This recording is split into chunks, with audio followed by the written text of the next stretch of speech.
नमस्कार दोस्तों, Bhairav agriculture classes Gangapur city के डिजिटल प्लेटफॉर्म पर आपका स्वागत है। आइएगा बात करते हैं आज मॉर्निंग में जो आपका संडे टेस्ट लिया गया था उसका सब्जेक्ट वाइज अपन सॉल्यूशन करते हैं। सबसे पहले मैं बात करूंगा एनिमल हस्बेंड्री के प्रश्नों के बारे में। कई विद्यार्थी क्या होते हैं टेस्ट देने के लिए नहीं आते। मैं उसको बताना चाहूंगा कि टेस्ट देना एक बहुत जरूरी होता है, क्योंकि इससे मैंने पिछली वीडियो में बताया था आपको कि टेस्ट देने से हमको ये फायदा मिलता है कि सबसे पहले हमको ये पता चल जाता है कि जेट में किस प्रकार से प्रश्न आते हैं, ओमार शीट कैसे भरते हैं, किस प्रकार से सही आंसर को चुनते हैं। सबसे पहले मैं प्रश्न में पशुपालन के प्रश्नों के बारे में चर्चा करूंगा। पहला प्रश्न है आपका, देखिए प्रश्न देखें। पहला जो आपका प्रश्न है वो है कि पुलिस तथा सेना के लिए ऊंट की कौन सी नस्ल उपयुक्त रहती है। प्रश्न है आपका कि पुलिस तथा सेना के लिए ऊंट की कौन सी नस्ल उपयुक्त रहती है। आपको भी पता है कि रेगिस्तानी क्षेत्रों में ऊंट की कौन सी नस्ल पुलिस तथा सेना के लिए उपयुक्त रहती है। पहला ऑप्शन है आपका बीकानेरी, दूसरा है जैसलमेरी, तीसरा है मेवाड़ी और चौथा है सांचौरी। तो हमेशा याद रखना पुलिस तथा सेना के लिए जो सबसे ऊंट की नस्ल उपयुक्त रहती है वो कौन सी रहती है? जैसलमेरी। कौन सी रहती है? जैसलमेरी। आपका सही आंसर रहेगा जैसलमेरी। इसके बाद में अगला प्रश्न है कि कौन से पशु का दूध क्षारीय प्रकृति का होता है। यहां प्रश्न पूछा गया है कि कौन से पशु का दूध क्षारीय प्रकृति का होता है। पहला ऑप्शन है भेड़, दूसरा है बकरी, तीसरा है गाय और चौथा ऑप्शन है आपका भैंस। तो याद रखना सही आंसर रहेगा आपका बकरी। अगला प्रश्न है,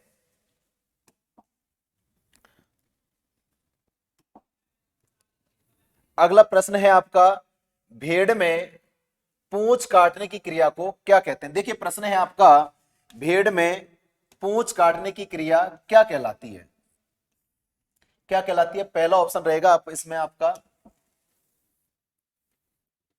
पहला ऑप्शन है सकलिंग, पहला ऑप्शन है आपका सकलिंग, दूसरा है वीनिंग, तीसरा ऑप्शन है आपका डॉकिंग और चौथा ऑप्शन है आपका टपिंग। याद रखना आपका जो सही आंसर रहेगा वो रहेगा इसमें डॉकिंग। कौन सा रहेगा भाई? डॉकिंग, क्योंकि भेड़ में पूंछ काटने की क्रिया को क्या कहते हैं? डॉकिंग कहा जाता है। इसके बाद में आता है सकलिंग, यानी छोटे बच्चे को मां के साथ में पालना क्या कहलाता है? सकलिंग कहलाता है। यानी बच्चे को मां के साथ में पालना क्या कहलाता है? सकलिंग कहलाता है। जबकि बच्चे को मां से अलग करके, मां से अलग करके बच्चे को पालने की क्रिया क्या कहलाती है? वीनिंग कहलाती है। और भेड़ में संभोग की क्रिया या मैथुन की क्रिया क्या कहलाती है? टपिंगो कहलाती है। अगला प्रश्न है आपका कि बॉल आइज किस नस्ल की विशेषता है, यानी भैंस की ऐसी कौन सी नस्ल है जिसकी में बॉल आइज पाई जाती है। पहला ऑप्शन है आपका सूरती, दूसरा है जाफराबादी, तीसरा है नीली रावी और चौथा ऑप्शन है आपका मुर्रा। तो याद रखना आपका जो सही आंसर रहेगा वो कौन सा रहेगा? नीली रावी। यानी नीली रावी जो नस्ल है उसकी आंखें सफेद होती हैं और उन सफेद आंखों को क्या बोलते हैं? बॉल आइज बोला जाता है। अगला प्रश्न है आपका कि ऊंट की सबसे सुंदर नस्ल। देखिए प्रश्न है आपका कि ऊंट की सबसे सुंदर नस्ल कौन सी है। पहला ऑप्शन है आपका जैसलमेरी, दूसरा है बीकानेरी, तीसरा ऑप्शन है सांचौरी और चौथा ऑप्शन है आपका मेवाड़ी। तो यहां आपका जो सही आंसर रहेगा वो कौन सा रहेगा? बीकानेरी। इसके अलावा इस नस्ल को वजन ढोने के लिए, किसके लिए भाई? वजन ढोने के लिए पाला जाता है। जबकि जैसलमेरी जो नस्ल है इसको मुख्य रूप से सवारी के लिए पाला जाता है। जबकि आपको पता है मेवाड़ी नस्ल की जो मुख्य विशेषता है, इसका जो निचला जो होठ होता है वो हमेशा लटका रहता है। क्या रहता है भाई? हमेशा होठ नीचे लटका रहता है, लटका रहता है। तो ऊंट की सबसे सुंदर नस्ल आपकी यहां सही आंसर रहेगा बीकानेरी। इसके बाद में अगला जो प्रश्न है, अगला जो प्रश्न है आपका वो है कि भेड़ का वैज्ञानिक नाम क्या है। भेड़ का वैज्ञानिक नाम या जूलॉजिकल नाम क्या है। पहला ऑप्शन है आपका ओविस एरिस, दूसरा है कैप्रा एरिकिस, तीसरा है बोवेलस बोवेलिस। कौन सा है भाई? बोवेलस बोवेलिस और चौथा ऑप्शन है आपका बोस टोरस। तो याद रखना आपका जो सही आंसर रहेगा वो कौन सा रहेगा? ओविस एरिस। जबकि आपको पता है कैप्रा एरिकस किसका है? बकरी का।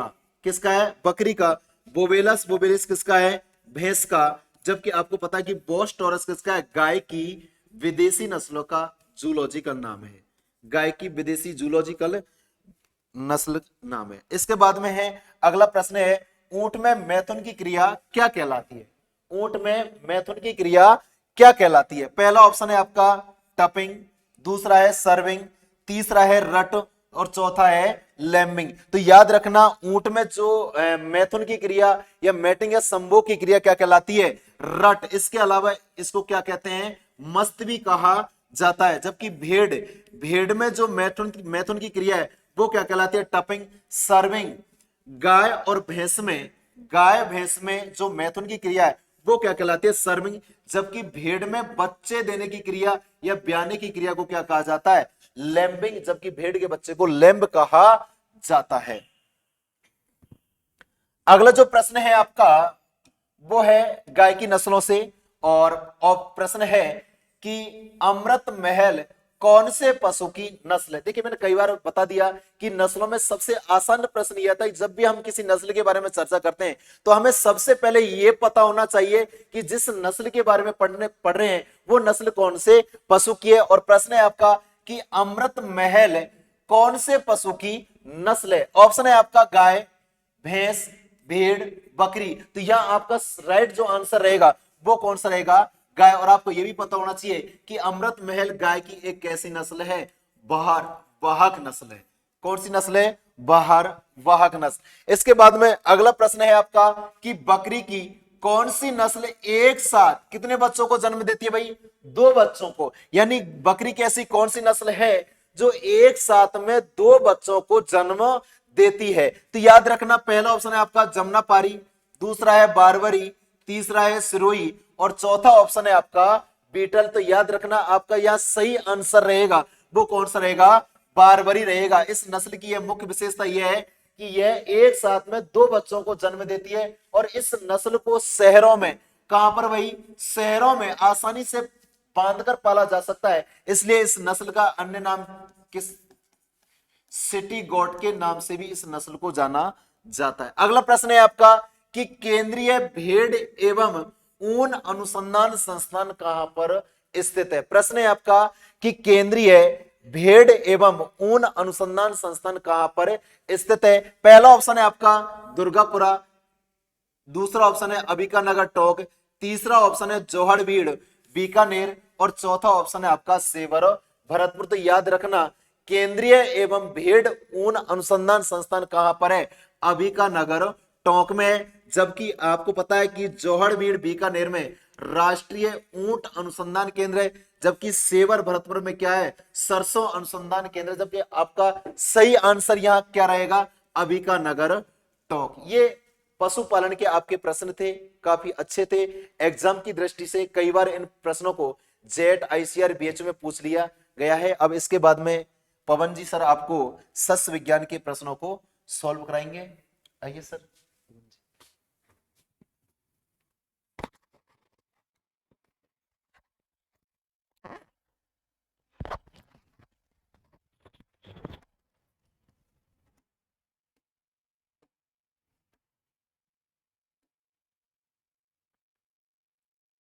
हेलो, नमस्कार साथियों। तो अभी आपको मनोज जी के द्वारा जो अपने एनुअल हस्बेंड्री के जो क्वेश्चन थे उनको सॉल्व कराया गया था। अपन बात करते हैं अब एग्रोनॉमी के क्वेश्चनों के बारे में। देखो इसमें जो पहला क्वेश्चन आपको दिया है वो दिया है खरपतवार अनुसंधान निदेशालय कहां स्थित है। ये दिया गया आपका खरपतवार अनुसंधान निदेशालय। देखो इसमें अपन प्रत्येक ऑप्शन की तरफ बात करते हैं। इसमें पहला जो ऑप्शन है वो है जबलपुर, इसके बाद में दूसरा है फरीदाबाद, तीसरा है नई दिल्ली और चौथा है गाजियाबाद। देखो अगर पूछा गया इसमें खरपतवार अनुसंधान निदेशालय, तो खरपतवार अनुसंधान निदेशालय जो है वो जबलपुर में स्थित है। कहां पर स्थित है साथियों, जबलपुर में। इसकी जो स्थापना की गई थी वो 1989 में की गई थी। कब की गई थी, 1989 में। बात करते हैं और ऑप्शनों की। देखो और ऑप्शन में यहां पे दूसरा नंबर का ऑप्शन जो दे रखा है वो दे रखा है फरीदाबाद। फरीदाबाद 1914। देखो आपको पता होगा कि पादप संगरोध है ना, जिसको अपन प्लांट क्वारंटाइन बोलते हैं। तो पादप संगरोध की सबसे पहले जो स्थापना की गई थी वो फरीदाबाद में की गई थी और वो 1914 में की गई थी। इसके बाद अपन बात करते हैं नई दिल्ली में। नई दिल्ली और 1932 दे रखा है। मतलब 1932 में नई दिल्ली में ऐसा कौन सा संस्थान स्थापित किया गया था? तो वो किया गया था IAMD, Indian agriculture metrology department. और भी अगर बात करते हैं दिल्ली में और क्या क्या है, तो दिल्ली में आपको पता होगा ICAR भी है, IARI भी है ना। ICR मतलब Indian council of agriculture research, इसके बाद में IARI Indian agriculture research institute. इसके बाद हम बात करते हैं गाजियाबाद में। गाजियाबाद में 1904 में, तो देखो गाजियाबाद में जो स्थापित किया गया था वो अपन का जैविक खेती अनुसंधान केंद्र को स्थापित किया गया था। तो इसका जो राइट आंसर वो क्या है? जबलपुर। जबलपुर जो पड़ता है वो MP में पड़ता है। इसकी स्थापना कब की गई थी? 1989 में की गई थी। इसके बाद अपन का दूसरा क्वेश्चन है, देखो दूसरा क्वेश्चन है, गेहूं की फसल में चौड़ी पत्ती वाले खरपतवारों को नियंत्रण के लिए किस शाकनाशी का प्रयोग किया जाता है? यहां पर पूछा गया है साथियों गेहूं की फसल में। अपन चलो ऑप्शन पर आते हैं। ऑप्शन इसमें पहला देखा है मेट सल्फ्यूरोन, दूसरा देखा है एलाक्लोर, तीसरा देखा है फ्लूक्लोरिन और चौथा जो दे रखा है वो है आइसोप्रोट्रोन। चौथा कौन सा है? आइसोप्रोट्रोन। आपको पता होगा वैसे, अगर जैसे मैंने आपको क्लास में बताता हूं, जैसे एक तो बताता हूं मैं आपको 240 का जो पूरा नाम होता है जैसे 2,4 डाइक्लोरोफिनॉक्सी एसिटिक एसिड। मतलब नाम भी बड़ा काम भी बड़ा। काम बड़ा ये है कि ये क्या करता है? चौड़ी पत्ती वाले खरपतवार को नष्ट करता है। परंतु आपको पता होगा कि अब प्रेजेंट टाइम की अगर बात करें तो जो 2,4-D है वो चौड़ी पत्ती वाले खरपतवारों के प्रति क्या हो गया है? सहनशील हो गया है। क्या हो गया है साथियों? सहनशील। तो आजकल इसका जो वर्जन है वो चेंज कर दिया है और आजकल अपने जो प्रयोग में लेते हैं अधिकांशतः वो कौन सा लेते हैं? मेट सल्फ्यूरोन लेते हैं। क्या लेते हैं? मेट सल्फ्यूरोन। बात करते हैं, अगर यहां पर तो चौड़ी पत्ती वाला पूछा गया है, अगर यहां पर अगर सक्रिय पत्ती वाला पूछता कि भाई सक्रिय पत्ती वाले खरपतवारों को नष्ट करने के लिए किस शाकनाशी का प्रयोग किया जाता है, तो सक्रिय पत्ती वालों के लिए किया जाता है आइसोप्रोट्रोन। जो आइसोप्रोट्रोन अपन के भारत में सर्वाधिक निर्मित और सर्वाधिक प्रयोग में लाए जाने वाला शाकनाशी है। इसके बाद में अपन बात करते हैं अगला क्वेश्चन। तीसरा जो क्वेश्चन है वो है निम्न में से अवर्णात्मक शाकनाशी का सही विकल्प है। मतलब यहां पर पूछा गया है अवर्णात्मक शाकनाशी। तो अपन को तो पहले ये पता होना चाहिए कि भी अवर्णात्मक शाकनाशी होता क्या है। देखो शाकनाशी, देखो एक तो होता है अवर्णात्मक, एक होता है वर्णात्मक। जिसको वर्णात्मक जो होता है उसको सिलेक्टिव, अवर्णात्मक जिसको अपन नॉन सिलेक्टिव कहते हैं। तो देखो वर्णात्मक तो वो होता है जो किसी जाति विशेष के पौधे को क्या करता है? नष्ट करता है। परंतु नॉन सिलेक्टिव जो होते हैं वो सभी प्रकार की जो वनस्पति है, चाहे उसमें अपन का फसल है चाहे साथ साथ में खरपतवार है, उन दोनों को क्या करता है? नष्ट करता है। तो देखो मैंने आपको यहां पर एक ट्रिक बताई थी, इसमें 3 प्रकार के शाकनाशी है। एक GDP। देखो G से क्या बनता है? ग्लाइफोसेट, D से क्या बनता है? डाइक्वाट और P से क्या बनता है? पैराक्वाट। मतलब यहां पर दिए गए जो तीनों ऑप्शन है, तीनों ऑप्शन में कौन सा है? अवर्णात्मक शाकनाशी है। इस कारण से यहां पर जो राइट आंसर होगा वो होगा आपका उपरोक्त सभी। कौन सा होगा साथियों? उपरोक्त सभी। इसके बाद में अपन अगले क्वेश्चन की बात करते हैं। चौथा क्वेश्चन जो है वो है बीज अधिनियम के अनुसार, सीड एक्ट। तो बीज अधिनियम के अनुसार फसल के बीजों में कितने प्रतिशत से अधिक खरपतवारों के बीज नहीं होने चाहिए? तो मैंने आपको बताया था, है ना, ये क्वेश्चन बार बार पूछा भी जाता है कि भाई, तो इसमें जो राइट आंसर है वो आपका है 0.1%। कहने का मतलब ये है कि जो बीज अधिनियम था, सीड एक्ट था, उसके अनुसार जो अपन के बीज होते हैं उनमें 0.1% से अधिक जो खरपतवार के बीज है वो नहीं होने चाहिए। इसके बाद में अगला क्वेश्चन अपन का 5वां क्वेश्चन है ना। 5वां क्वेश्चन जो दे रखा है वो है जलकुंभी। जलकुंभी के नियंत्रण के लिए किस मित्र कीट का प्रयोग किया जाता है? मित्र कीट बोले तो जिसको अपन बायो एजेंट भी कहते हैं, जिसको अपन जैव अभिकर्ता के नाम से भी जाना जाता है। अब देखो यहां पर पूछा गया जलकुंभी का, तो अपन ऑप्शन में ही पढ़ते हैं। पहला तो इसमें दे रखा है डेक्टाइलोपियस ओपिनसी, इसके बाद में दूसरा देखा है क्रोसिडोमा लेंटाना, इसके बाद में सी दे रखा है इसमें नियोकटिना ब्रूची और डी दे रखा है इसमें बायोपोलारिस। तो देखो पहले तो अपन बात करते हैं बायोपोलारिस। बायोपोलारिस तो एक प्रकार का कौन सा है? जैविक शाकनाशी है। कौन सा है? जैविक शाकनाशी, जिसको अपन माइको हर्बिसाइड के नाम से भी जाना जाता है। तो ये तो ऑप्शन में हो ही नहीं सकता। क्यों? क्योंकि यहां पर ये तो क्या है? एक प्रकार का मतलब एक प्रकार का जीवाणु जो सूक्ष्मजीव होते हैं उनका घोल है, तो ये हो ही नहीं सकता है। इसके बाद अपन 3 ऑप्शन की बात करते हैं। देखो लेंटाना, तो नाम से पता चल रहा है लेंटाना मतलब लेंटाना कैमरा। तो इसके नियंत्रण के लिए तो किसका? लेंटाना कैमरा के नियंत्रण के लिए तो किसका? क्रोसिडोमा लेंटाना का। यहां पर 2 बचे हैं, डेक्टाइलोपियस ओपनसी और नियोकटिना ब्रूची। देखो डेक्टाइलोपियस ओपनसी जो है इसका अपन करते हैं नागफनी के नियंत्रण के लिए। किसका नियंत्रण के लिए साथियों? नागफनी। बच्चे अपन की जलकुंभी, तो जलकुंभी के नियंत्रण के लिए किसका प्रयोग किया जाता है? नियोकटिना ब्रूची का। हालांकि यहां पर ऑप्शन में नहीं दे रखा है, कभी कभी गाजर घास के नियंत्रण का भी पूछ लिया जाता है। तो गाजर घास का जो नियंत्रण है उसके नियंत्रण के लिए अपन किसका प्रयोग करते हैं? जाइगोग्रामा बाइक्रोलाटा का प्रयोग करते हैं। इसके बाद में अगले क्वेश्चन की तरफ आते हैं। अगला क्वेश्चन 6वां क्वेश्चन है, इसमें देखा है बाजरे के अर्गट रोग का एकांतर परपोषी खरपतवार है। देखो एकांतर परपोषी खरपतवार पूछा गया है, मतलब ये ऐसे खरपतवार होते हैं जो क्या करते हैं? जो रोग और कीटों को शरण देते हैं। और अगर अपन की फसल के साथ वो खरपतवार उग रहे हैं तो सबसे पहले वो जो रोग है और कीट है वो खरपतवार पर लगते हैं और इसके बाद में अपन की पूरी फसल पर उनका प्रकोप हो जाता है। तो यहां पर बात करते हैं अपन अर्गट रोग की। तो अर्गट रोग जो लगता है वो अर्गट जो लगता है वो लगता है अंजन घास में। किसमें लगता है? अंजन घास में। तो अंजन घास अर्गट जो बाजरे में अर्गट रोग लगता है उसका कौन सा है? एकांतर परपोषी खरपतवार है। कौन सा है? एकांतर परपोषी खरपतवार। जैसे बात करते हैं अपन जंगली जई, तो जंगली जई में जैसे जो गेहूं होता है तो गेहूं में क्या लगता है? जैसे अपन को बोल सकते हैं तना रोली बोल सकते हैं। गाजर घास है तो काली रोली गेहूं का है ना। तो ये क्या है? एक प्रकार के एकांतर परपोषी खरपतवार है। इसके बाद में अगला क्वेश्चन है, अगला 7वां क्वेश्चन इसमें दे रखा है निम्न में से स्थानांतरित शाकनाशी है। तो देखो एक तो होता है स्थानांतरित शाकनाशी, एक होता है संपर्क शाकनाशी। संपर्क शाकनाशी कौन से होते हैं? जो संपर्क में आने वाले भाग को ही क्या करते हैं? नष्ट करते हैं, वो तो होते हैं संपर्क शाकनाशी। परंतु स्थानांतरित शाकनाशी वो होते हैं अगर उनकी एक बूंद भी अगर पौधे के किसी भी भाग पर पड़ जाए तो वे संपूर्ण पौधे के भाग मतलब संपूर्ण पौधे पर अपना प्रभाव दिखाते हैं, वो कहलाते हैं स्थानांतरित शाकनाशी। तो देखो एक तो देखा है इसमें ऑप्शन में पहला पैराक्वाट, दूसरा देखा है ग्लाइफोसेट, तीसरा देखा है 2,4-D। तो यहां पर एक तो 2,4-D है वो भी एक प्रकार का स्थानांतरित शाकनाशी है और ग्लाइफोसेट है ये भी एक प्रकार का क्या है? स्थानांतरित शाकनाशी। परंतु बात करते हैं पैराक्वाट, देखो एक तो होता है पैराक्वाट और एक होता है डाइक्वाट। ये दोनों ही जो शाकनाशी है दोनों ही कौन से हैं? संपर्क शाकनाशी है। तो ये तो हो ही नहीं सकता, ये दोनों ही है। तो ऑप्शन में दे भी रखा है डी ऑप्शन इसका राइट आंसर है, बी व सी दोनों। कौन से? बी व सी दोनों। इसके बाद में अगला क्वेश्चन है, अगला 8वां क्वेश्चन। 8वां क्वेश्चन है निम्न में से बुवाई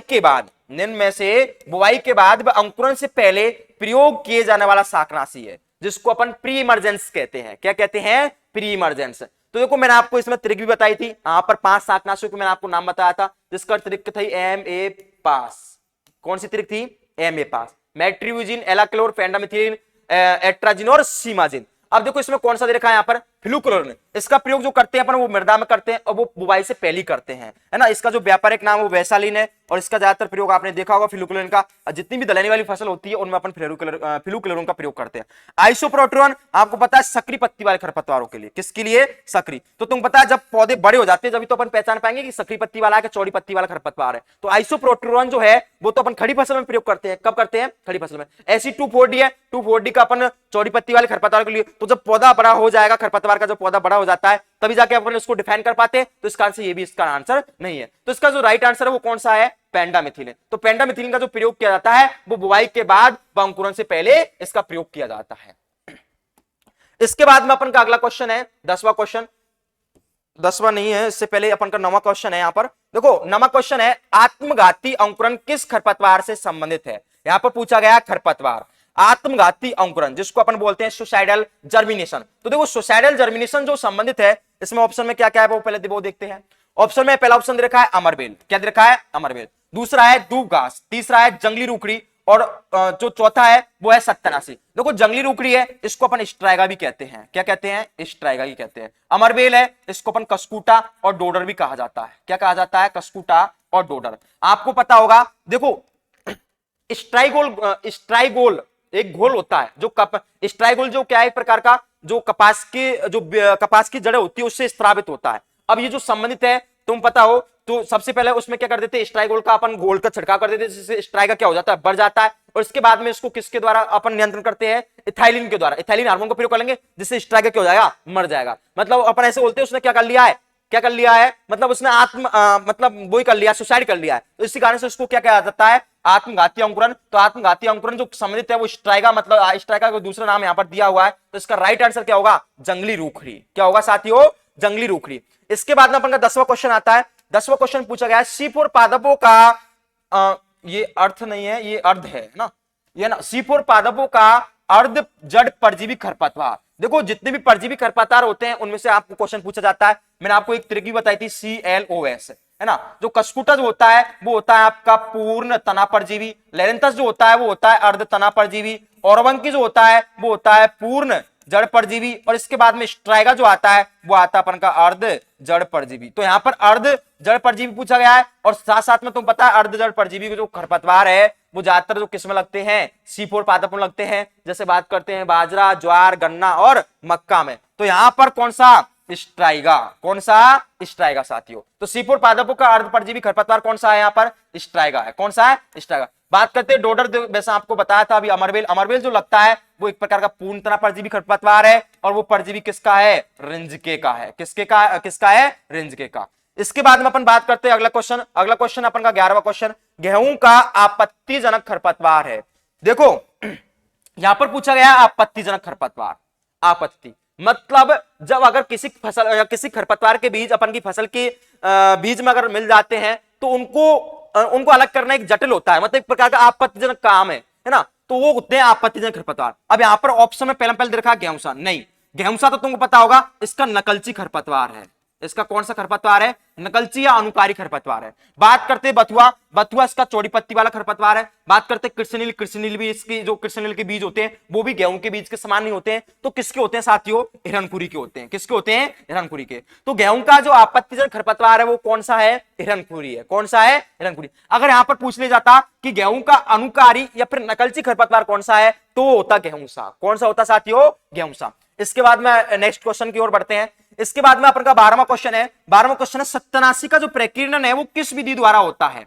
अब देखो प्रकीर्णन मतलब होता है फैलना, मतलब यहाँ इसके जो वानस्पतिक भाग है या फिर बीज है उनका एक स्थान से दूसरे स्थान पर जाना, वो कहलाता है प्रकीर्णन। क्या कहलाता है साथियों? प्रकीर्णन। तो देखो इसमें ऑप्शन में अपन जाते हैं। जो पहला ऑप्शन दे रखा है वो है एंडोचूजेरी। देखो आपको पता होगा कि एंडोचूजेरी जो है वो तो अगर पशु करते हैं, अगर पशुओं के द्वारा खरपतवार को बीज या वानस्पतिक भागों का एक स्थान से दूसरे स्थान पर पहुंच जाना, वो क्रिया कहलाती है एंडोचूजेरी। क्या उनसे कहलाती है? एंडोचूजेरी। एक है क्रोमोस। क्रोमोस जो है वो होता है आंख में। आपने देखा होगा आंख का जो बीज होता है, तुम पता हो तो वो पैराशूट लगा करके उड़ता है, और पैराशूट लगा करके एक स्थान से बहुत दूर तक पहुंच जाता है, तो वो जो विधि है वो कहलाती है क्रोमोस। इसके बाद में बात करते हैं बी ऑप्शन में। यहां पर बी ऑप्शन में दे रखा है सेंसर मैकेनिज्म।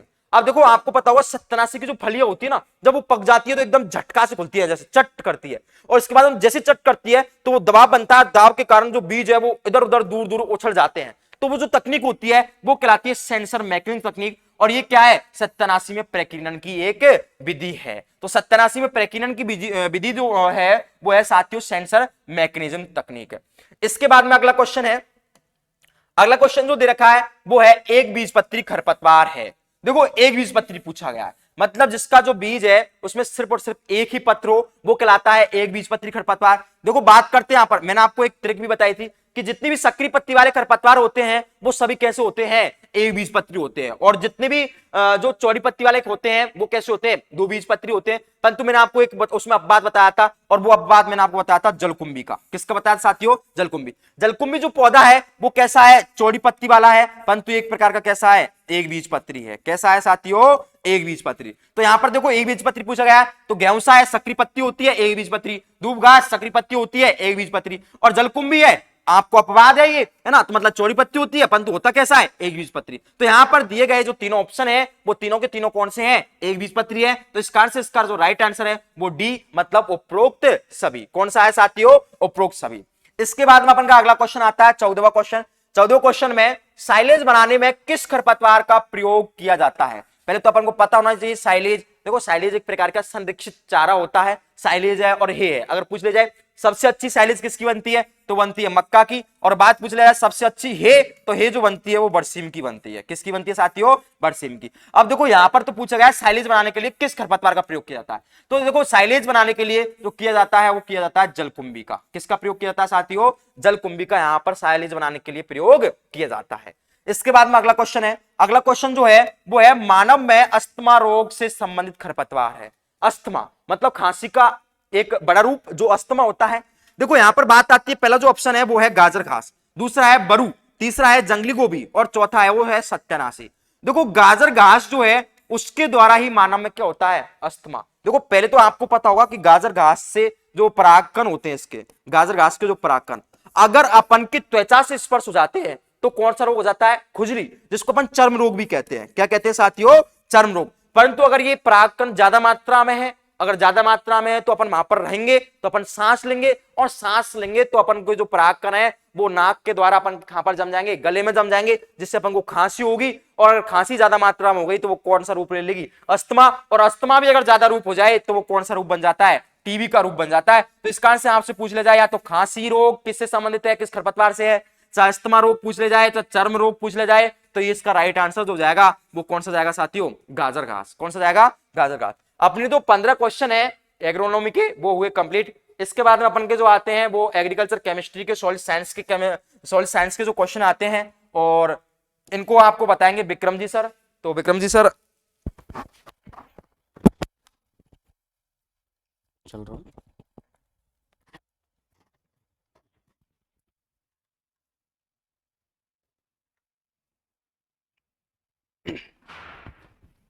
नमस्कार दोस्तों, पवन जी ने आपको जो शस्त्र विज्ञान से संबंधित जितने भी क्वेश्चन थे उनको आपको सॉल्व करा दिया और मनोज जी ने पशुपालन से संबंधित जितने भी क्वेश्चन थे महत्वपूर्ण वो आपको बता दिए। और दोस्तों मैं आपको जितने भी एग्रीकल्चर केमिस्ट्री या फिर मृदा विज्ञान से संबंधित जितने भी प्रश्न हैं उनको एक एक करके अपन सॉल्व करते हैं। तो दोस्तों अपने जो प्रश्न है वो स्टार्ट होते हैं 16वें नंबर से और 16वें नंबर का दोस्तों अपना प्रश्न है कि निम्न को सुमेलित करना है। दोस्तों इस तरह के क्वेश्चन आपके आईसीआर, सीयूईटी या फिर आपका जेट जो एग्जाम होती है उसमें बहुत पूछे जाते हैं कि आपको क्या करना है, सुमेलित करना है। और कई सारे जो विद्यार्थी है क्वेश्चन की जो लेंथ है उसका बड़ा देख के इसको अटेम्प्ट ही नहीं कर पाते, जबकि इन क्वेश्चन को सॉल्व करना और भी क्या होता है, आसान होता है। तो दोस्तों देखो एक एक करके अपन सॉल्व करते हैं। तो इसमें सबसे पहले लिखा हुआ है पोषक तत्व और उसके सामने हुआ है उसका मुख्य स्रोत, मतलब कौन से पोषक तत्व का मृदा में मुख्य स्रोत क्या है। इस तरह से आपको उसको सुमेलित करना है। सुमेलित करने के बाद में उसका आंसर देना है। तो सबसे पहले दोस्तों अपन बात करते हैं जिंक की।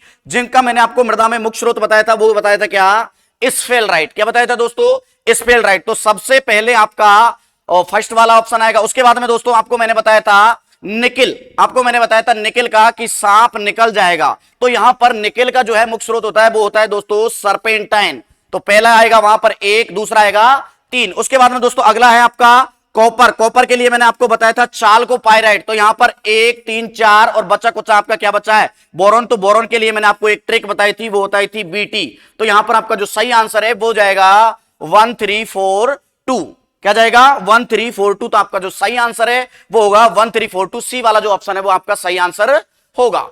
उसके बाद में दोस्तों आपका जो 17वें नंबर का जो क्वेश्चन है वो भी इसी तरह का है कि निम्न को सुमेलित करना है। क्या करना है दोस्तों, सुमेलित करना है। इसमें पोषक तत्व दिए गए हैं और पोषक तत्व के सामने उसके होने वाले जो रोग है वो दिए गए कि किस पोषक तत्व की कमी की वजह से पादपों में कौन सा रोग होता है। तो सबसे पहले दोस्तों अपन बात करते हैं मोलिब्डेनम। आपको पता है मोलिब्डेनम को अति सूक्ष्म या अल्ट्रा माइक्रो न्यूट्रिएंट भी कहा जाता है। और आपको पता है मोलिब्डेनम की कमी की वजह से फूल गोभी में, किसमें, फूल गोभी में आपका बटनिंग नहीं, वीप टेल रोग हो जाता है। तो आपका यहां से शुरू होगा 2 से। उसके बाद में दोस्तों बोरॉन की कमी की वजह से यहां पर अंगूर में एक रोग होता है, उस रोग का नाम है हैन एवं चिक रोग। तो यहां पर ध्यान रखना दोस्तों, 2 के बाद में आपका 1। उसके बाद में दोस्तों दिया गया है मैग्नीज। मैंने आपको बताया था कि मैग्नीज की कमी की वजह से गन्ने में, किसमें, गन्ने में फाइलाविलाइट नामक रोग होता है। तो 2, 1, 4। और उसके बाद में कैल्शियम दिया गया है। कैल्शियम की कमी की वजह से टमाटर में, किसमें दोस्तों, टमाटर में एक रोग होता है, उस रोग का नाम होता है ब्लॉसम एंड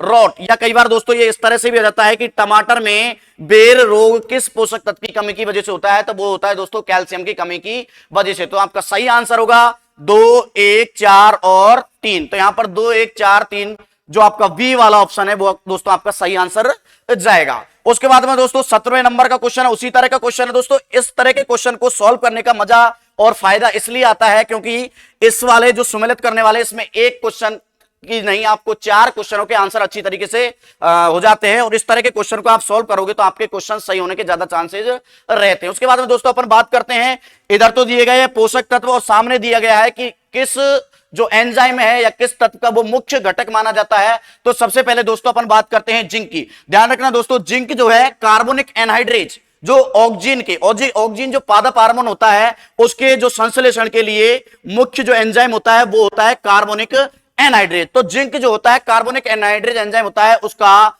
मुख्य अवयव माना जाता है। तो यहां पर सबसे पहला जो आएगा उसमें 2 आएगा। उसके बाद में दोस्तों अपन बात करते हैं निकिल, यूरियज एंजाइम जो यूरिया को तोड़ने का काम करता है दोस्तों। यूरिया जिसका सूत्र होता है NH2CONH2। तो यहां पर यूरियज एंजाइम जो है निकिल जो है यूरियज एंजाइम का मुख्य घटक होता है। और यहां पर यूरियज जो है इसको अमोनियम कार्बोनेट में क्या करता है, तोड़ने का काम करता है। तो यहां पर यूरियज जो है किससे संबंधित है, आपका निकिल से संबंधित है। उसके बाद में तीसरा है मोलिब्डेनम, नत्रजन स्थिरीकरण के लिए जरूरी होता है। और वहां पर नाइट्रोजिनेज एवं नाइट्रेट रिडक्टेज जो एंजाइम होता है उसका मुख्य अवयव कौन सा होता है, मोलिब्डेनम। तो यहां पर 2 1 3 और चौथा आपका उसके सामने दिया गया है। तो यहां पर जो सही आंसर है वो जाएगा दोस्तों 2 1 3 4।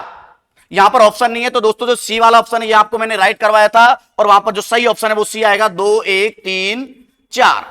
उसके बाद में दोस्तों 19वें नंबर का प्रश्न है अपना कि निम्न में से कौन सा अधात्विक, सबसे पहले तो आपको पता होना चाहिए कि धात्वे वाले पोषक तत्व कौन से हैं और अधात्विक पोषक तत्व कौन से। तो दोस्तों ध्यान रखना सूक्ष्म पोषक तत्वों में यहां पर जो ऑप्शन दिए गए हैं उनमें से लोहा आपका धातु है, कॉपर जिसको अपन तांबा बोलते हैं वो भी धातु है, उसके बाद में जिंक भी, जस्ता भी आपकी क्या है, धातु है। तो यहां पर दोस्तों सही ऑप्शन है आपका बोरॉन, ये आपका अधात्विक सूक्ष्म पोषक तत्व होगा। उसके बाद में दोस्तों 19 क्वेश्चन आपके कंप्लीट होते हैं और अगला क्वेश्चन 20वें नंबर का क्वेश्चन है वो है दोस्तों कि मृदा स्वास्थ्य कार्ड योजना, जो सॉइल हेल्थ कार्ड स्कीम जो लागू करी गई है उसमें गौण पोषक तत्व, कौन सा दोस्तों, गौण पोषक तत्व जिसको अपन सेकेंडरी, कौन सा दोस्तों, सेकेंडरी न्यूट्रिएंट बोला जाता है, द्वितीय पोषक तत्व बोला जाता है। तो दोस्तों ध्यान रखना आपको मैंने बताया था कि केवल और केवल सल्फर एक ऐसा गौण पोषक तत्व है जिसको मृदा स्वास्थ्य कार्ड योजना में शामिल किया गया है। तो दोस्तों यहां पर जो सही आंसर है वो जाएगा सल्फर, ये कई बार आपको गंधक के नाम से भी आ सकता है। तो दोस्तों इसमें सही जो आंसर है वो जाएगा आपका सल्फर, मतलब द्वितीय पोषक तत्व आपके होते हैं कैल्शियम, मैग्नीशियम और सल्फर, केवल सल्फर को ही इनमें से शामिल किया गया है किसमें, मृदा स्वास्थ्य कार्ड योजना में। दोस्तों आपका 21वें नंबर का क्वेश्चन है वो है दोस्तों कि मृदा में से नाइट्रोजन और जस्ता, जिंक निकालने के लिए प्रयोग में ली जाने वाली विधि क्रम से आपको आंसर देना है दोस्तों कि सबसे पहले तो आपको पता होना चाहिए मृदा में से नाइट्रोजन किससे निकाला जाता है। तो दोस्तों आपको मैंने बताया था मृदा में से नाइट्रोजन निकालने के लिए क्षारीय KMnO4 या क्षारीय परमैंगनेट विधि काम में ली जाती है। तो पहले आपको नाइट्रोजन का, उसके बाद में जस्ता निकालने के लिए आपको मैंने बताया था DTPA निष्कर्ष विधि काम में ली जाती है। तो इसमें सही आंसर तो आपका होगा वी वाला कि क्षारीय KMnO4 से तो क्या निकालते हैं, नाइट्रोजन निकालते हैं मृदा में से और DTPA निष्कर्ष के द्वारा यहां पर जस्ता निकाला जाता है। अगर दोस्तों अपन बात करें ओल्सन विधि के द्वारा मृदा में से फास्फोरस निकाला जाता है और अपन बात करें गर्म पानी घुलनशील विधि के द्वारा यहां से बोरॉन निकाला जाता है। उसके बाद में दोस्तों अपन बात करें 0.1 है, 0.1 MCaCl2 के द्वारा मृदा में उपस्थित जो सल्फर है उसको निकाला जाता है। तो इस दोस्तों इसमें सही जो आपका आंसर था वो आएगा बी वाला अंश। उसके बाद में दोस्तों आपका जो अगला प्रश्न है वो है पोषक तत्वों का सर्वाधिक अवशोषण किस विधि द्वारा किया जाता है। दोस्तों मैंने अवशोषण की आपको दो विधि बताई थी, एक तो आपका सक्रिय अवशोषण विधि और एक बताया था असक्रिय अवशोषण। दोस्तों मैंने आपको बताया था कि सक्रिय अवशोषण के द्वारा कुल पोषक तत्वों का केवल और केवल 2% से भी कम पोषक तत्वों का अवशोषण किया जाता है। तो ये आपका जो सक्रिय अवशोषण है ये तो आपका ऑप्शन में जाएगा ही नहीं। उसके बाद में मैंने दोस्तों बताया था कि संहति प्रभाव के द्वारा बहुत कम पोषक तत्व ग्रहण किए जाते हैं। उसके बाद में बताया था कि विसरण के द्वारा केवल जल में अघुलनशील या अल्प घुलनशील पोषक तत्वों का ही अवशोषण किया जाता है। जबकि आपका जो यहां पर जो सही आंसर आएगा वो आएगा संहति प्रभाव, जिसको बोला जाता है मास फ्लो। क्या बोला जाता है, मास फ्लो। मास फ्लो संहति प्रवाह का मतलब होता है कि पानी के साथ में पोषक तत्व जड़ के अंतर्गत प्रवेश कर दिए जाते हैं, मतलब पौधे उसको अवशोषण कर लेते हैं। तो सही आंसर दोस्तों यहां पर आएगा संहति प्रवाह। जबकि जड़ अवरोधन का मतलब है कि मृदा में जब जड़ें संपर्क करती है, घुसती है, तो वहां पर कुछ एक पोषक तत्व घुस जाते हैं। तो यहां पर इसके द्वारा बहुत कम। उसके बाद में फास्फोरस और पोटेशियम का जो अवशोषण है केवल और केवल विसरण विधि के द्वारा, सक्रिय अवशोषण के द्वारा 2%। यहां पर सही आंसर होगा वो दोस्तों होगा संहति प्रवाह, जिसको मास फ्लो और संहति प्रवाह की जो विधि दी थी मुंच नामक वैज्ञानिक ने दी थी। तो सही आंसर दोस्तों इसमें जाएगा संहति प्रवाह। उसके बाद में दोस्तों आपका अगला क्वेश्चन है 23वें नंबर का कि कौन सा पोषक तत्व नाइट्रोजन रूपांतरण व नाइट्रोजन स्वांगीकरण में सहायक होता है। दोस्तों आपको मैंने अच्छी तरीके से बताया था कि नाइट्रोजन रूपांतरण क्या होता है और नाइट्रोजन स्वांगीकरण क्या होता है। दोस्तों मैंने आपको बताया था कि अगर प्रोटीन का यहां पर टूटकर या विच्छेदन होकर अगर बदल जाता है नाइट्रेट में तो ये तो कहलाता है नाइट्रोजन रूपांतरण। इसका उल्टा अगर नाइट्रेट को पौधे ग्रहण करते हैं और बन जाती है प्रोटीन तो उसे बोला जाता है स्वांगीकरण। और इसके लिए मैंने आपको बताया था कि नाइट्रोजन रूपांतरण और स्वांगीकरण के लिए आपका मैग्नीज जो पोषक तत्व है वो सहायक होता है। उसके बाद में दोस्तों आपका 24वें नंबर का प्रश्न है वो है दोस्तों पर्णहरित के निर्माण में सहायक पोषक तत्व कौन सा। यहां पर मैंने आपको दो चीजें बताई थी, एक तो निर्माण में सहायक और एक आपको बताया था मुख्य अवयव। अलग अलग चीजें यहां से क्वेश्चन पूछा जाता है। निर्माण में सहायक मैंने आपको बताया था लोहा और मैग्नीज जो है दो पोषक तत्व क्लोरोफिल या पर्णअर्थ के निर्माण में सहायक होते हैं। उसके बाद में मुख्य अवयव की बात बताई थी, तो मैंने बताया था कि मैग्नीशियम क्लोरोफिल की संरचना में लगभग 80% पाया जाता है और मैग्नीशियम के बाद में कौन पाया जाता है? नाइट्रोजन पाया जाता है। यहां तो निर्माण में सहायक पूछा है, तो यहां पर आपका लोहे वाला जो आंसर है डी ऑप्शन ये क्या जाएगा? सही आंसर जाएगा। तो 24% आपके कंप्लीट होते हैं। उसके बाद में आपका 25वें नंबर का प्रश्न है, वो है बहुत ही महत्वपूर्ण प्रश्न है दोस्तों। ये कई बार आपकी डबलयू के एग्जाम में या कृषि पर्यवेक्षक में भी पूछा गया प्रश्न है कि पराग कणों के अंकुरण एवं जल के प्रकाश अपघटन में सहायक पोषक तत्व कौन सा है? क्रम से ही पूछा है। सबसे पहले आपको यह बताना है कि पराग कणों के अंकुरण के लिए कौन सा पोषक तत्व जिम्मेदार होता है। उसके बाद में देखना है कि जल के प्रकाश अपघटन में कौन सहायक होता है। तो दोस्तों ध्यान रखना, पराग कणों के अंकुरण के लिए बोरॉन जो पोषक तत्व वो सहायक होता है। उसके बाद में जो क्लोरीन जो है जल के प्रकाश अपघटन में सहायक होता है। तो ध्यान रखना इसमें दोस्तों सी वाला जो ऑप्शन है बोरॉन व क्लोरीन, ये आपका सही आंसर जाएगा। उसके बाद में दोस्तों अगला प्रश्न है कि निम्न में से कौन सा पोषक तत्व ऑक्सीजन, ऑक्सीजन जो पादप हार्मोन होता है उसके बारे में अपन ने पहले भी डिस्कस किया था। ऑक्सीजन पादप हार्मोन के लिए मैंने आपको बताया था कार्बोनिक एनहाइड्रेज का मुख्य जो घटक है, जो पोषक तत्व है वो है जस्ता, और यही आपके ऑक्सीजन पादप हार्मोन के संश्लेषण के लिए जिम्मेदार होता है।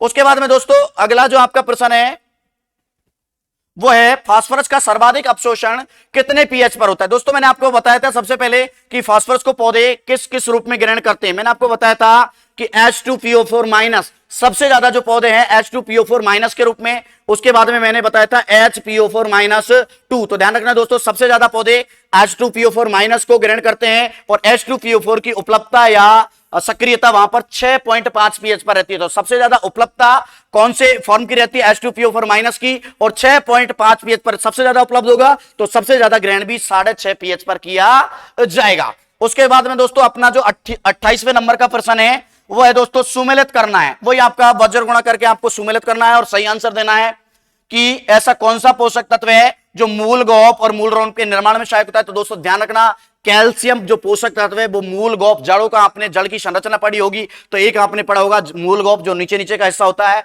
उसके बाद में बालनुमा संरचना होती है, उसको मूलरम कहा जाता है। तो उसके निर्माण में सहायक जो पोषक तत्व होता है कैल्शियम। तो यहां पर पहला जो है आपका 4। उसके बाद में ट्रैफिक पुलिसमैन, ट्रैफिक पुलिसमैन का काम क्या होता है कि जो रंध्र होते हैं, जो पौधों की पत्तियों में जो रंध्र होते हैं उसको बंद करने और खोलने का काम करता है, तो उसको ट्रैफिक पुलिसमैन की संज्ञा दी जाती है। तो वहां पर पोटेशियम, पोटेशियम जो पोषक तत्व है उसको ट्रैफिक पुलिसमैन कहा जाता है। उसके बाद में दोस्तों अगला और महत्वपूर्ण एक कमी का लक्षण दे रखा है कि वी आकार का पीलापन किस पोषक तत्व की कमी की वजह से होता है। तो ध्यान रखना दोस्तों, नाइट्रोजन जो पोषक तत्व है उसकी कमी से पौधों में जो पुरानी पत्तियां होती है उसमें वी आकार का पीलापन दिखाई देने को मिलता है। उसके बाद में दोस्तों अगला है एनर्जी करेंसी। एनर्जी करेंसी या ऊर्जा के सिक्के या ऊर्जा की मुद्रा जो है आपको किसको माना जाता है? फास्फोरस को। तो यहां पर सही जो ऑप्शन है वो होगा 4312। 4312 तो आपका जो सी आंसर है वो आपका सही ऑप्शन में जाएगा। उसके बाद में दोस्तों अगला है आपका कि निम्न पोषक कौन सा पोषक तत्व सूखा सहन करने व रंध्रों की गति को क्या करता है? नियंत्रित करता है। अभी मैंने आपको बताया था कि जो पोटेशियम जो है रंध्रों की गति को और सूखा सहन करने के लिए सहायक होता है। अगर दोस्तों आपसे ये तो प्रत्यक्ष रूप से सहायक होता है, अगर दोस्तों यहां से आपसे अगर पूछा जाए कि अप्रत्यक्ष रूप से रंध्रों की गति को या अप्रत्यक्ष रूप से सूखा सहन करने के लिए कौन सा पोषक तत्व सहायक होता है, तो वहां पर दोस्तों सही आंसर आपका जाता है फास्फोरस। उसके बाद में दोस्तों अगला जो आपका प्रश्न है वो है 30वें नंबर का, वो है कि कौन सा पोषक तत्व पौधों में नत्रजन स्थिरीकरण हेतु सहायक होता है। दोस्तों मैंने आपको बताया था कि फास्फोरस जो जड़ों की वृद्धि के लिए जिम्मेदार होता है, तो जड़ों की वृद्धि होगी तभी जाके नत्रजन स्थिरीकरण होगा। उसके बाद में दोस्तों आपको मैंने बताया था मॉलिब्डेनम नाइट्रोजिनेज और नाइट्रोरिडक्टेज एंजाइम का मुख्य अवयव होता है। तो ये दोनों के दोनों पोषक तत्व नाइट्रोजन स्थिरीकरण के लिए सहायक होते हैं। तो आपका जो सही आंसर है वो होगा ए एवं बी। तो ऐसे दोस्तों अपन ने जो मृदा विज्ञान और कृषि रसायन से संबंधित जितने भी प्रश्न थे उसका एक एक करके अपन ने सॉल्व किया। और अब मैं मैडम जो आपको केमिस्ट्री पढ़ाती है उनसे मैं आग्रह करूंगा कि आपके जो केमिस्ट्री वाले प्रश्न है उनको एक एक करके सॉल्व कराएं।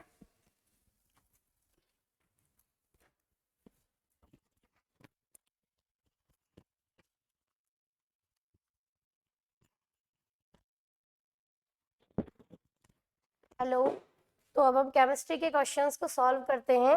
देखो जरा, H2O का अणुभार, H2O का अणुभार पूछ रहा है, तो हाइड्रोजन का कितना होगा अणुभार? 1, 2 हाइड्रोजन है तो कितना हो जाएगा इसका? 2।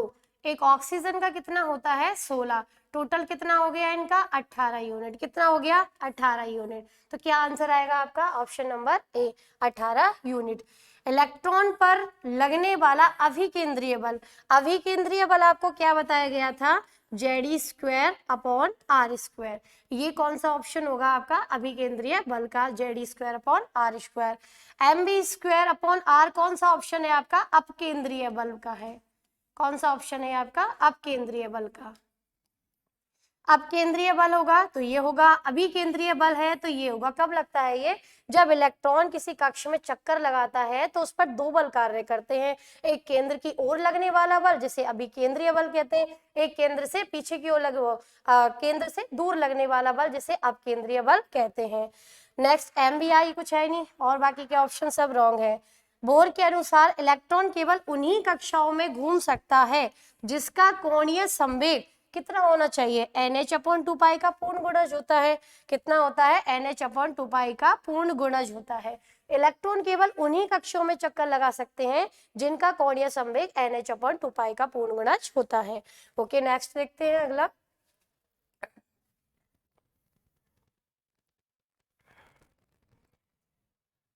नेक्स्ट क्वेश्चन देखिए 34 क्वेश्चन।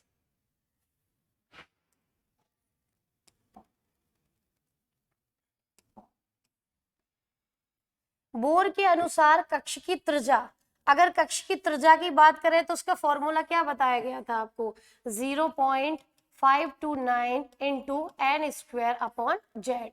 ये था आपके कक्ष की त्रिज्या निकालने का सूत्र। और वेग निकालने का सूत्र क्या था, 2.186 into 10⁸ into z upon n, into z upon n. ये आपका वेग निकालने का सूत्र था। ये कोई फॉर्मूला नहीं है, ऑल तो होगा ही नहीं। नेक्स्ट क्वेश्चन देखो, हाइड्रोजन परमाणु के द्वितीय बोर कक्ष की त्रिज्या, त्रिज्या निकालने का फॉर्मूला क्या है आपके पास, 0.529 into n squared upon z. N क्या है, कक्ष की संख्या, और जेड क्या होता है यहाँ पे, परमाणु क्रमांक, परमाणु क्रमांक। तो जरा इसमें फॉर्मूले में रखो 0.529 इंटू एन। एन कितना है, किसकी बात कर रहा है वो, हाइड्रोजन परमाणु की द्वितीय बोर कक्ष की, द्वितीय बोर कक्ष की। तो इसका एन का वैल्यू रख दो, 2 का स्क्वायर 4 हो जाएगा। जेड हाइड्रोजन का परमाणु क्रमांक कितना होता है, 1। हाइड्रोजन का परमाणु क्रमांक कितना होता है, 1। अब इसको या 4 हो जाएगा, अब 4 का मल्टीप्लाई कर दो, कितना आ जाएगा 2.116 एंगस्ट्रॉम। निम्न में से डी ब्रॉगली समीकरण, डी ब्रॉगली समीकरण कौन सी थी आपकी, लैम्डा बराबर H/mb। mb की जगह आप क्या लिख सकते हो, pb लिख सकते हो, तो lambda equal H/p। Next no, hydrogen वर्ग का सिद्धांत दिया। 1 सेकेंड,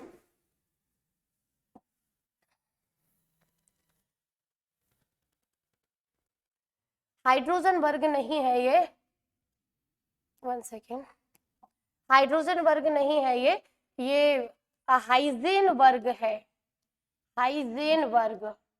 हाइजेन वर्ग ने कौन सा सिद्धांत दिया था, अनिश्चितता का सिद्धांत। द्वैत प्रकृति का सिद्धांत किसने दिया था, डी ब्रॉगली ने, डी ब्रॉगली। तरंग यांत्रिकी का सिद्धांत, तरंग यांत्रिकी किसने दिया था, श्रोडिंगर ने। बाकी का द्वैत प्रकृति डी ब्रॉगली का हो गया, तरंग यांत्रिकी श्रोडिंगर का, अनिश्चितता का सिद्धांत किसने दिया, हाइजेनबर्ग ने। हाइड्रोजन नहीं है, ये थोड़ा मिसप्रिंट हो गया है। नेक्स्ट सुनिए, डी कक्षक की आकृति कैसी होती है। आपको बताया डी कक्षक कितने प्रकार के होते हैं, 5 प्रकार के डी कक्षक होते हैं हमारे, 5 प्रकार के। पहला कौन सा होता है, dxy, दूसरा dyz, dxz, dx² minus y square और dz²। कैसे आकृति बनाए थे, एक्स वाई की कैसे आकृति बन रही थी, इस तरीके से। इसकी वाई जेड की बनाई थी, कैसे आकृति बनाए थे, इस तरीके से। जेड एक्स की बन रही थी, एक्स और जेड, इसकी आकृति भी इसी तरीके से बनाई थी। तो आपको क्या दिख रहा है इसमें, x² माइनस y स्क्वायर की भी बना लेते हैं, तो ये अक्षों पे बनती है, ये तो अक्षों के मध्य में थी। एक dz² का भी अगर बनाते हैं तो इस तरीके से इसकी आकृति बन जाती है। तो क्या दिख रहा है आपको, 2 डंबल दिख रहे हैं, तो इसकी आकृति कैसी हो जाएगी, द्विडंबलाकार या डबल डंबलाकार।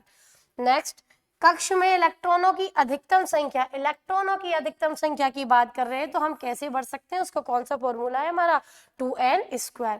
इससे हम इलेक्ट्रॉनों की संख्या को बता सकते हैं कि जैसे ये परमाणु बनाया कोई भी, इस परमाणु में हमें पहले वाले कोष में कितना इलेक्ट्रॉन भरना है, तो वो हमें कौन सा फॉर्मूला बताएगा, 2n²।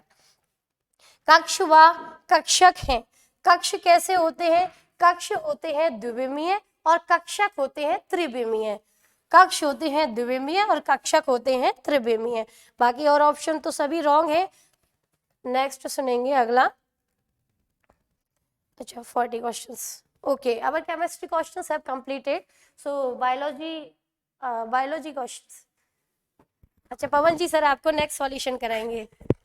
सॉल्यूशन नहीं कराऊंगा, परंतु मैं ये बताना चाहूंगा कि जो अपने बायोलॉजी के सर हैं ना, चौबे सर, वो अभी यहाँ पर है नहीं है, तो वो कहीं काम से गए हैं, तो उनकी हम दूसरी वीडियो है ना, इसी का ही सॉल्यूशन, उनकी हम दूसरी वीडियो आपको यूट्यूब पर अपलोड कर देंगे। तो अगर आपके कुछ लग रहा है कि हमको कुछ इससे सीखने को मिल रहा है, कुछ फायदा हो रहा है अपना, तो जरूर से जरूर अपनी ये वीडियो है इसको लाइक करें और अपना जो चैनल है इसको सब्सक्राइब करें और अपनी वीडियो को अधिक से अधिक शेयर करें। Okay, thank you.